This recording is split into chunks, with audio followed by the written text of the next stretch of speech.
After a lost season last year, Lamar Jackson and the Baltimore Ravens are back, at least for this year. They haven't reached an extension, so this is it. Also, they traded away his favorite target, Marquise Hollywood Brown. So who's going to step up in that role? Reloaded on defense, reloaded on offense. They get back Ronnie Staley. Can the Ravens come together and make a playoff push? Before we talk about if the Ravens are Super Bowl contenders, we are on the road to 1,000 subscribers. So if you want to see weekly NFL content, click the subscribe button and don't forget to like the video as well. But now we move to the Baltimore Ravens, who have made a lot of moves, lost some key pieces, some veterans in defensive tackle Brandon Williams, defensive tackle Derek Wolfe, cornerback Jimmy Smith, and Taven Young, two guys that have been there for a very long time, at least NFL wise. Safety Tony Jefferson, and obviously edge rusher Jalen Ferguson, who unfortunately passed away. But in regards to who they added, did add safety Marcus Williams, cornerback Kyle Fuller, tackle Morgan Moses, and then in the draft did a lot of things. Safety Cal Hamilton, who's the consensus #1 safety for a lot of people. Grabbed him in the first round. Grabbed the consensus top center, which was Tyler Linderbaum, also in the first round. Also got David Ojabo in the second, edge rusher, who I think he tore his Achilles, right? Or was it an ACL on his pro day? It was Achilles, I believe. Okay, so I honestly wouldn't expect them to rush him back, but who knows? Defensive tackle Travis Jones, who is a very raw prospect, but definitely a very good physical specimen. My guy, cornerback Jalen Amore Davis in the fourth round, and then tight end, who's been kind of lighting up in the preseason, Isaiah Likely, also in the fourth round. So yeah, obviously a lot going on with the Ravens too. Lamar's trying to get an extension. Fortunately, their mascot tore his ACL recently, so they're going to be looking for a new mascot replacement. So John, can the Baltimore Ravens make it back to the playoffs and be relevant again? The Ravens, yeah, like I talked about earlier when we were talking about the Bengals, last year they just had the injury bug. I think they had the talent and the roster to be a playoff team, but they had so many injuries. Both their starting corners, they had injuries, in the front seven. They had injuries along the offensive line. Just so many players were out. Even Lamar Jackson missed a bit of time. It was a very hard season for them in terms of just availability. They were one of the most injury-riddled teams, and I know that's not always entirely an excuse because the Titans, I think, were the most injury-riddled team. They were the #1 seed in the NFL, but the Titans were an anomaly last year. Usually, if you're one of the most hurt teams, it's hard to make the playoffs, and that's what we saw out of the Ravens. I expect them to be better this year, and I really loved what they did in this offseason in terms of additions. They lost some guys, but I'm not too worried about any of them, to be honest. And so, I mean, you lose some cornerback depth, but then you add a veteran in Kyle Fuller, who I think is great for a #3 corner. I think that he can be a very solid rotational piece. You add Jalen Amore Davis in the draft, who, once again, if he's expected to be your 4th or 5th corner, that's a great developmental player right there. And so I like the guys that they got to replace those corners. Same with you lose Tony Jefferson, the safety, but you draft the best safety in the draft in Kyle Hamilton, and then you sign, I think I would consider him probably the best safety in free agency in Marcus Williams. And so you instantly upgrade both of those spots. And so I loved the depth they added to defense. I was big on David Ojabo as well. I really hope they don't play him this year because that injury that happened in his pro day, it just didn't look good. You don't want to ruin the guy's career early because you rushed him back in his rookie season.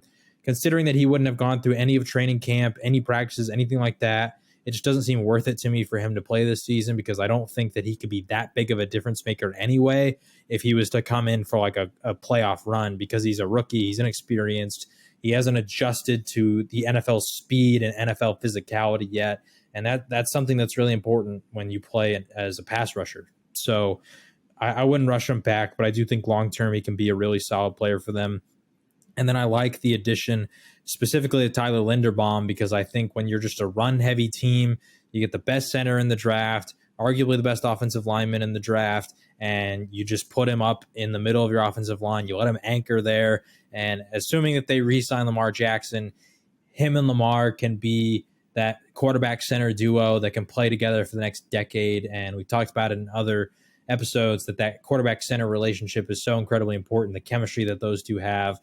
And so, yeah, the Ravens are oftentimes one of those teams that they just killed in the draft. They're very smart in free agency. They get a lot of bargain players, impact players, veterans. And they do the same thing in the draft. In the third, fourth round, they're always getting the guys who are high impact players that can play right away that maybe slipped and fell to those lower rounds because of whatever random issue that's really not going to affect them long term. So I love the Ravens this year. I think their style is really built for regular season success because they're a run heavy team. And if you look at, just thinking of like the last couple of years, I was sitting there thinking about this earlier. A lot of those teams that are very run heavy, even if they don't necessarily have success in the playoffs, they often have a lot of success in the regular season. You think about the Ravens, you think about the Titans when they had the number 1 seed and have always been relevant in the regular season. The Cowboys, when they first got Ezekiel Elliott, they were really dominant in the regular season. Same when they had DeMarco Murray. All those kind of teams that are very run heavy, although in the modern day NFL, that's not really how you win in the postseason. It's always a very viable option to win in the regular season because teams are not going to commit as much to the ground and pound style of defense that they're going to have to employ to stop an incredibly dangerous run attack, to where in the playoffs, if you start falling behind, then you can't run the ball as much anymore. In the regular season, teams don't push you as much, but once you start playing those elite teams in the playoffs, they will. So, yeah, I think the Ravens, they absolutely could win this division simply because of the style they play, the talent they have, if they can stay healthy. But at the same time, like I mentioned earlier, last year the Bengals had their number. They could not compete with the Bengals in the 2 games that they played. The Bengals were able to just light them up on offense. So it's going to be interesting to see how this new look Ravens defense is going to play, because although they have guys like Marlon Humphrey and Marcus Peters, who are not new to the team, they didn't play there last year. So compared to last year's roster, all of a sudden you have an entirely new secondary because you got 2 corners who were injured last year, who are now healthy, and 2 new safeties. You got new guys on the edge. You got new guys filling in the defensive tackle spots. You got a new center, all these kind of new players. And so it'll definitely be interesting to see how this defense looks, because last year they were not very good. And for a franchise that is known for being elite on defense, you'd expect better. And I think that they could bounce back this year.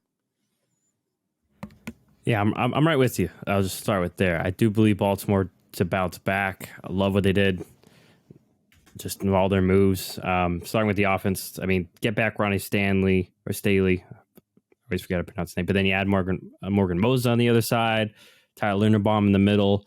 Already going to be better than last year. Going to get all the running backs back, or most of them back anyway, at least. So already an improvement there. And they did sign Kenyon Drake. I don't know if you saw that. Kenyon Drake too, yeah. Yesterday, so they added to it. On top of that, should get J.K. Dobbins back too. So obviously big question marks can be wide receiver. I think Rashad Bateman started coming on towards the end of the year. Mark Andrews has always been the number 2. So really I would say Mark Andrews has really been more the number 1. It's just that Hollywood Brown's been the deep threat. That is one scary thing, though, is Bateman I won't really categorize him as a speedster, a guy that's going to stretch the defense vertically. But maybe they'll find other ways to do so. But once again, we mentioned Isaiah Likely had a really good preseason, so maybe they're going to involve him more, and they'll have 2 tight ends there. And so that obviously they're going to run the ball, do all that option stuff, but then they're already going to be on the field as 2 tight ends, so they can incorporate Likely in the passing game. I think the defense will be better too. Last year, like I mentioned, they're very injury riddled. Losing their 2 top corners for a team that loves to send man blitzes and put their corners on islands was tough. And on top of the fact that they couldn't get pressure without sending blitzes too, even when they didn't want to blitz. Now, hopefully, or not hopefully, but Odafe Owe towards the last part of the season really started coming on, and then they've added a few more pieces. And like I mentioned, Travis Jones to be their big filler inside.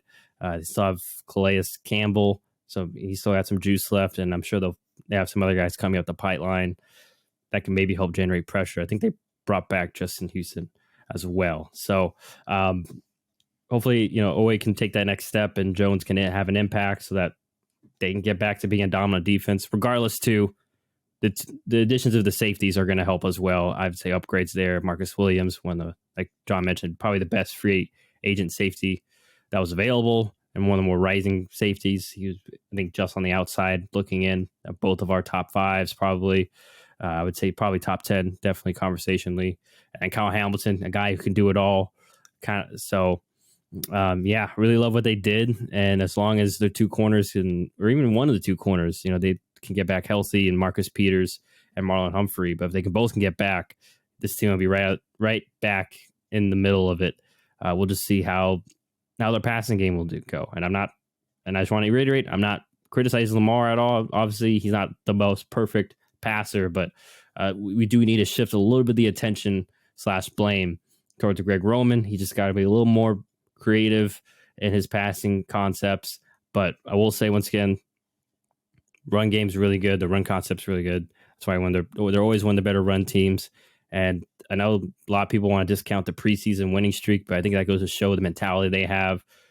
Preseason, regular season, doesn't matter. We want to come out, we want to win, and they're always usually a very physical, opposing team too. So hopefully they can carry that into this season.